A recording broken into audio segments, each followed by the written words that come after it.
जय माँ कालका, हर हर महादेव। सावन मास चल रहा है जो कि शिव भक्ति का मास माना जाता है। पूरा सावन मास भगवान शिव के पूजन अर्चन के लिए बहुत ही उपयुक्त होता है, बहुत ही महत्वपूर्ण होता है। भगवान शंकर अभिषेक प्रिय देव हैं, जिनको कि अभिषेक बहुत ही प्रिय है और उनके पूजन में सबसे ज्यादा जो महत्वपूर्ण है वो अभिषेक ही है। तो आपको क्या करना है, जब भी आपको भगवान शिव को अभिषेक करना है, आपको स्टील या लोहे का पात्र यूज नहीं करना है। स्टील या लोहे का कोई भी लोटा आपको यूज नहीं करना है, कोई भी बर्तन नहीं यूज करना है। आपको तांबे का, कांसे का या जो भी आपके पास इसके अतिरिक्त उपलब्ध हो वो आपको यूज करना है। उसके अंदर आपको थोड़ा जल, थोड़ा गंगा जल, चंदन, कपूर, इत्र आपको डाल लेना है। बेल पत्र आपको लेने होंगे भगवान शिव के लिए। सफेद पुष्प लेने होंगे। आप चाहे तो आग के पुष्प आते हैं वो भी ले सकते हैं। आपको क्या करना है, जब भी भगवान शिव पर आपको जल चढ़ाना है, आपको अभिषेक करना है, बहुत ही पतली धारा में करना है। ध्यान रखना है, बहुत ही आराम से करना है और कोशिश ये करनी है आपको कि जब भी आप भगवान शिव को अभिषेक करें तो आपका मुंह उत्तर दिशा की तरफ हो और आपको बैठ कर के ही शिव अभिषेक करना है। आपको अभिषेक के साथ साथ शिव सहस्त्र नाम का पाठ करना है। धीरे धीरे शिव सहस्त्र नाम का पाठ करते करते आपको अभिषेक करना है। फिर उसके बाद आपको शुद्ध जल, घी, घी से अभिषेक करना है, इत्र से करना है, चंदन से करना है, आपको शहद से, दूध से, दही से। आप चाहे तो जो भी इस मौसम के फ्रूट्स हो उनके जूसेस से भी आप अभिषेक कर सकते हैं। पूरे सावन भर आपको अभिषेक करना है और आपको बिल्कुल सात्विक रहना होगा पूरे सावन माह में।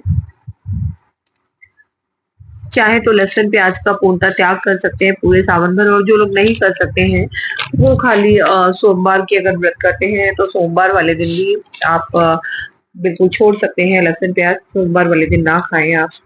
और अगर आप अभिषेक करने के लिए आप पास के शिवालय में जाएं तो बहुत ही अच्छा रहेगा। कई लोग शिवालय नहीं जा पाते हैं, घर में ही शिवलिंग रखते हैं। तो जो लोग भी घर में शिवलिंग रखते हैं उनको ध्यान रखना चाहिए, या तो नर्मदेश्वर शिवलिंग होने चाहिए उनके घर में, और या अगर नर्मदेश्वर नहीं है तो आप पारद शिवलिंग रख सकते हैं जो कि आपके अंगूठे से बड़ा ना हो। इस चीज का आप ध्यान रखें। और शिवलिंग घर में तभी लाएं जब आप उनका पूजन करें, अन्यथा दोष लगता है, नहीं लाना चाहिए। और शिवलिंग पर आपको प्रतिदिन अभिषेक करना होगा, सावन के अलावा भी अगर आप शिवलिंग घर में रखते हैं तो ध्यान रखिए। पारद शिवलिंग, अगर आप पारद शिवलिंग का अगर आप पूजन करते हैं तो बहुत ही अच्छा फल मिलता है उसका, क्योंकि जो पारद शिवलिंग है, पारद है, वो स्वयं सिद्ध है। पारद शिवलिंग का अभिषेक करने से, पूजन करने से घर में किसी तरह का कोई वास्तु दोष हो या किसी प्रकार की किसी नकारात्मक ऊर्जा का प्रभाव रहता है तो वो खत्म हो जाता है। तो आप पारस शिवलिंग पर कर सकते हैं। पारस शिवलिंग को आपको लाने, जब आप लेकर के आते हैं तो उनको स्थापित करने से पहले आपको किसी तरह का उनका प्राण प्रतिष्ठा करने की भी जरूरत नहीं होती है, क्योंकि वो स्वयं सिद्ध है। तो सावन के महीने में आपको क्या करना है, आप प्रतिदिन अगर आप अगर प्रतिदिन अगर आप कर सकते हैं तो बहुत अच्छा है, नहीं तो आप सोमवार को भी अभिषेक कर सकते हैं। जितना ज्यादा शिव का अर्चन पूजन करेंगे, शिव सहस्त्र नाम का पाठ करेंगे, उतना ज्यादा आपको जल्दी फल प्राप्त होगा। तो आप ध्यान रखिए, क्योंकि सावन का महीना वो महीना होता है जिसमें आप थोड़ी सी भी पूजा पाठ करेंगे वो तुरंत आपके लिए फलदायी होगी। आप चाहे तो रुद्राभिषेक भी करा सकते हैं घर में, क्योंकि रुद्राभिषेक का बहुत ही महत्व होता है सावन के महीने में। उसके लिए एक कथा भी प्रचलित है, अगर मैं वो कथा आपको सुनाऊंगी तो थोड़ी वीडियो बड़ी हो जाएगी। तो मैं आपको एक छोटी सी जानकारी दे देती हूँ कि भगवान शिव को अगर आप चाहते हैं रुद्राभिषेक करने के लिए, कई प्रकार के अभिषेक होते हैं उनके, तो आप किस प्रकार कर सकते हैं जिससे कि आप अपने बड़ी से बड़ी समस्या का आप निदान पा सकते हैं। अगर आपके घर में किसी प्रकार का कोई रोग हो, कोई दुख हो, उससे अगर आपको परेशानी हो, उससे अगर आप मुक्त होना चाहते हैं तो आपको कुशा के जल से आपको अभिषेक करना चाहिए भगवान शिव का। और अगर आप चाहते हैं कि आपका खुद का मकान हो, खुद के आपकी प्रॉपर्टी हो, अगर आप उसकी मनोकामना के लिए अगर आप अभिषेक करते हैं, तो सिर्फ़ आप केवल दही से कर सकते हैं। अगर आप पे किसी प्रकार का कोई कर्ज़ है और आपको लक्ष्मी प्राप्ति के लिए करना है, तो आपको गन्ने के रस से अभिषेक करना चाहिए।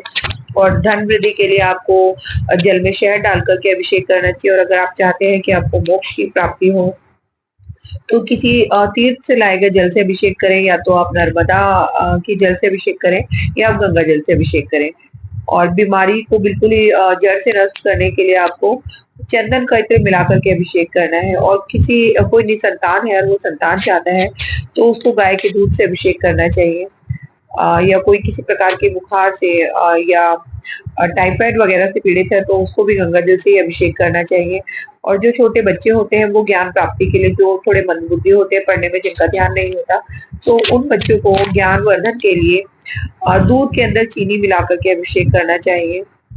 वंश वृद्धि के लिए घी से भी कर सकते हैं। और अगर किसी प्रकार की कोई शत्रु बाधा है, शत्रुओं से परेशान है, तो आपको सरसों के तेल से अभिषेक करना चाहिए। और पापों से मुक्ति करना चाहते हैं, जो भी अगर आपसे आपके द्वारा कोई ऐसे कार्य हो गए हैं, जो आपको लगता है, जिनका आपको गिल्ट है, जिनका आपको पछतावा है, तो आपको क्या करना चाहिए? शुद्ध शहद से आपको अभिषेक करना चाहिए। ध्यान रखिए कि शहद जो है शुद्ध होना चाहिए। और रुद्राभिषेक हमेशा किसी मंदिर में जाके करें तो बहुत अच्छा है, किसी पंडित से भी करा सकते हैं, या किसी ज्योतिर्लिंग पर, अगर आपकी किस्मत अच्छी है, किसी ज्योतिर्लिंग पे आपको जाने का अवसर मिल जाता है, तो वहाँ भी करा सकते हैं। तो आप घर में भी कर सकते हैं, कोई ऐसी दिक्कत नहीं है, लेकिन घर में अगर आप खुद से करते हैं तो ध्यान रखें, अंगूठे के आकार का ही, अंगूठे की लंबाई के बराबर ही शिवलिंग होना चाहिए, और इसके अलावा नहीं होना चाहिए। तो इस चीज़ का ध्यान रखें। पंचामृत से भी कर सकते हैं। लेकिन आपको थोड़ा 2-4 चीज़ों का आपको ध्यान करना चाहिए कि जब भी आप क्योंकि ये चीज़ शास्त्रों में भी वर्णित है कि शिव कृपा पाने के लिए पूरे नियम से शिवलिंग पर जल अर्पित करना चाहिए, क्योंकि जो जल की धारा है वही भगवान शिव को अत्यंत प्रिय है। मैंने अभी भी बताया था कि भगवान शिव जो है अभिषेक प्रिय देव है। नियम बना लीजिए आप पूरे सावन भर जाने का, एक समय बना लीजिए।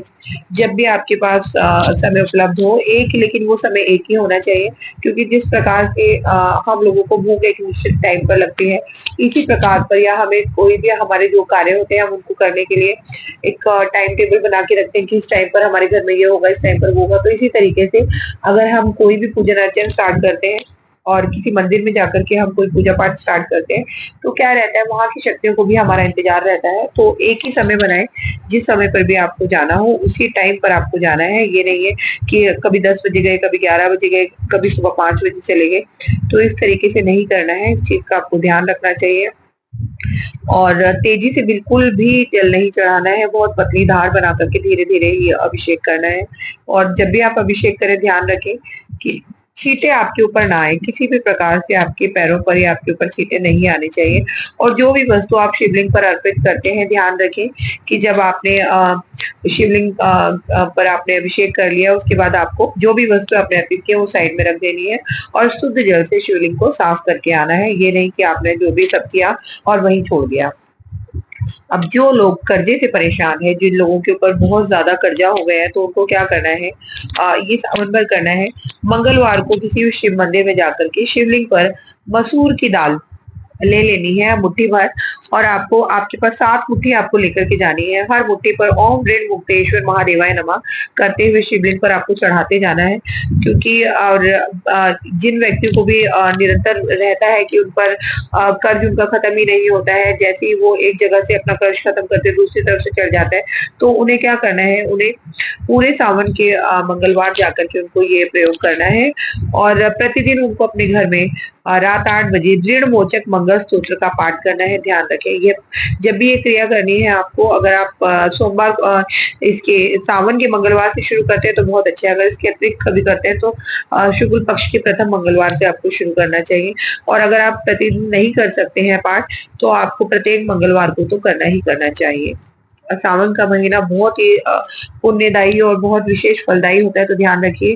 आप कर्जे के लिए अगर काली चींटियों को शक्कर मिला हुआ आटा भी अगर आप पूरे सावन भर खिलाएंगे, तो देख लीजिए आपका जो भी आपके ऊपर कर्जा चढ़ा है, इतनी तेजी से वो चीज आप कर्जे से मुक्त होने लगेंगे कि आपको खुद यकीन नहीं होगा कि कहाँ से आपके इनकम के सोर्सेज बन रहे हैं और कहाँ से आपका कर्जा जल्दी से जल्दी उतर रहा है। अगर